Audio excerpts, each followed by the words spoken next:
Libra, hi! Welcome to Mr. Queen PH. At ito ang inyong energy update ngayong first half ng July 1 to 15, 2024. So if you are interested in private readings, meron tayong link sa description at sa pinned comment. Paki-check nyo na lang yung information on how to book for a private reading. So let's see, Libra. What's up with you? July 1 to 15, 2024. Mars in motion. Wow. So, ikaw ay ano ngayon, very active. Maaring meron ka mga sisimulan na bagong projects or yung mga bagay na isinasantabi mo before, no? Hindi mo pinapansin, hindi mo binibigyan ng attention. Ngayon, gagawin mo na, no? Finally, you have that courage. You also have solar calm, clarify. I think kasi you know what you want, no? Alam mo na kung ano yung gusto mo ngayon, kaya mas madali na sa'yo na mag-take action towards your goals. Uy, 7th house relationship. So, isa rin to sa main focus ninyo ngayong first half ng July. Maaring yung iba sa inyo, papasok kayo sa isang relationship, no? Bagong relationship. Yung iba naman, maaring you will gain some clarity, kaliwanagan sa isang connection na meron ka ngayon. Some of you will also start to have a business partnership with someone, no? Pwede ring romantic person mo to, romantic partner mo, or just you na partnering sa isang tao na naniniwala ka sa kakayanan niya when it comes to business, okay? So your overall energy is the Wheel of Fortune. So ayun na nga, things are moving forward. Delays are over. Yung mga nade-delay, mga hinihintay mo, ayan na, parating na, it's coming. Your challenge is the Emperor. So importante rin kasi na you are planning ahead, no? Pinagpaplanuhan mo na yung mga gagawin mo. Let's say, meron kang kailangang asikasuhin na paperworks. So, syempre, bago ka pumunta doon sa lugar na kung saan mo aasikasuhin yon, kailangan ready na yung mga requirements mo. Okay? Para hindi ka magkaroon ng problema. There is also someone here na can be parang may authority over you. Pwedeng boss mo or parents mo na maaring magkaroon ng challenging relationship or connection with this person na parang meron silang ine-expect from you na parang you are getting this pressure, nape-pressure ka. Oo, dito sa gusto nila na gawin mo or hinihingi nila sa'yo. Your opportunity is the Hangman. As an opportunity, may time ka ngayon magpahinga. May time ka ngayon magmuni-muni. May time ka ngayon na umiwas sa mga bagay na makakapagpa-stress sa'yo.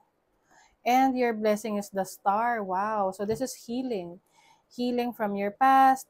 This can be physical healing. Kung ikaw ay nagkaroon ng challenging situation sa kalusugan mo, this is your blessing. You are healed. Maari ring mas magiging inspired ka ngayon sa mga pangarap mo, yung mga gusto mo pang maabot sa buhay, no? You are reaching for stars, for the stars. You are reaching for your goals, for your dreams. So let's see, ano pa sa iyong money, career, finances. Money, career, finances. Oh, Ace of Pentacles. New beginnings, new opportunities, bagong trabaho, bagong career, bagong business, bagong investment. Ito na yung hinihintay mo. Masisimulan mo na siya. Okay? You have the Eight of Pentacles. I think you are so inspired. You know, inspired ka sa mga nagsisimula na trabaho, career, business sa'yo. Kasi alam mo na ito yung passion mo. Ito yung gustong-gusto mo talagang gawin. Some of you are healing your finances. Kung challenging sa inyo yung kaperahan ng mga nakaraan, you are starting to recover.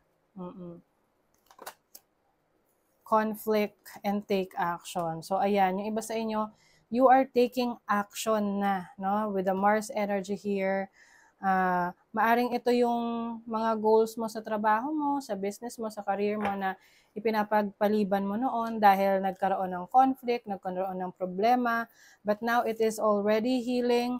Now you are starting. Meron nang nagsisimula na bagong opportunity sa'yo sa trabaho na yan, sa business na yan, sa career na yan.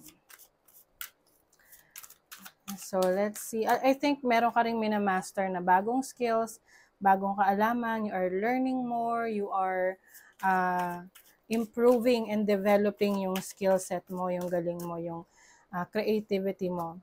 Sa love life, you have the King of Pentacles, the Chariot, and the Hierophant. So, pwedeng you are dealing with a Cancer, Cancerian, isang Taurus, or isang Earth sign, Virgo, Capricorn, yeah, and of course Taurus. So I see a very futuristic energy for your relationship. Kung kayo ay nasa isang seryosong relationship ngayon, I see engagement. Meron din ditong plans of getting married in the future. Yung iba naman sa inyo, kung kayo ay kasal na ng person mo, maaring meron kayong mga bibilihing properties na talagang pagtatrabahuhan nyo, pagsusumikapan nyo. This is about partnership talaga. First house, awakening, emotional healing. Yes. I think hindi naman lahat ng relationship, walang perfect na relationship. And I think pareho kayo ng person mo, lalo na ikaw, na inaayos mo yung sarili mo to become a better version of yourself, to become a better partner to your person. Life purpose. So some of you, I think, no, yung iba, you have met your soulmate, you have met your destiny. Yung person na talagang sa tingin mo is going to be there for you no matter what. Someone who really cares about you. Yung iba, if you are single, I think mas magpo-focus ka sa iyong finances, sa career mo.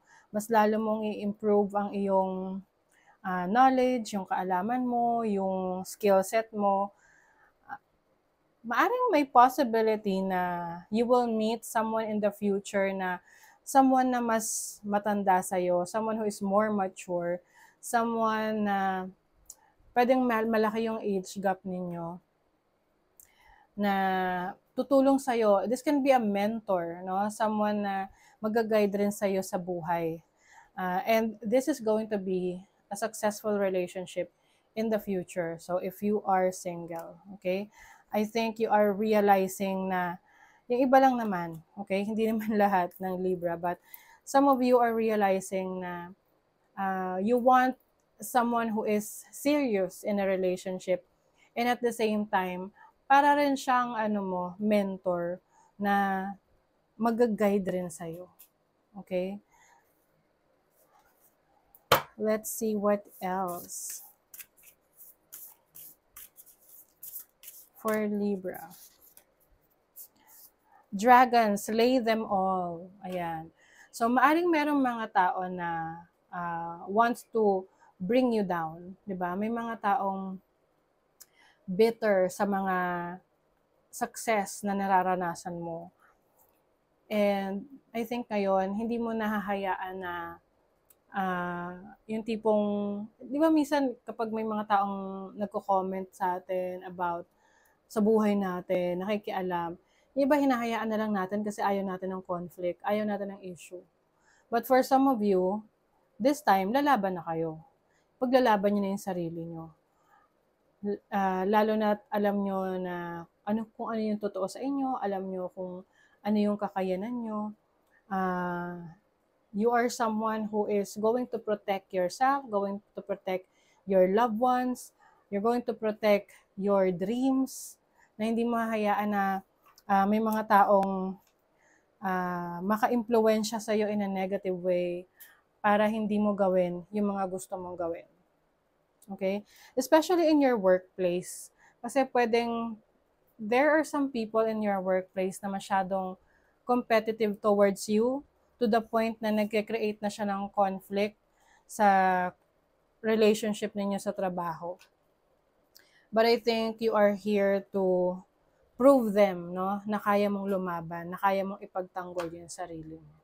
Okay? So that is your reading, Libra. Thank you so much. Bye!